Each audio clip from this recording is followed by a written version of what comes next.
Animal control was called out to a property one evening about some cattle that were being abused.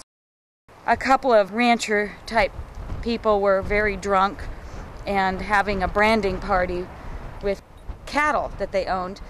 They had 6 of them hogtied on the ground, and they were putting brands on these young cattle. Each cattle had already about 10 brands.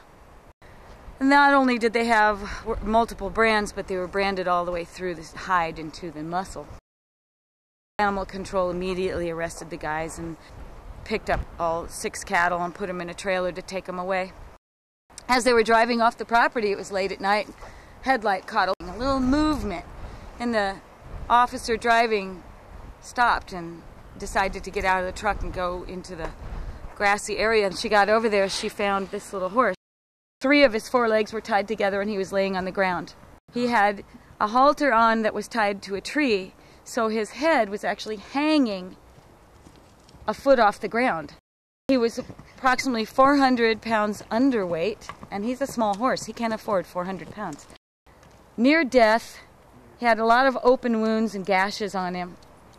They surmised that he had been there for maybe 4 or 5 days like that, maybe longer. And he was just barely alive. It was lucky for Goose that they found him. They took him too, and they untied him, and he could not stand up. He had been down like that for so long, his muscles had seized, and he just couldn't move. They had to actually roll him onto a blanket and drag him into the trailer to save his life. He's earned his spot at the sanctuary. He doesn't need any more human contact than he's had.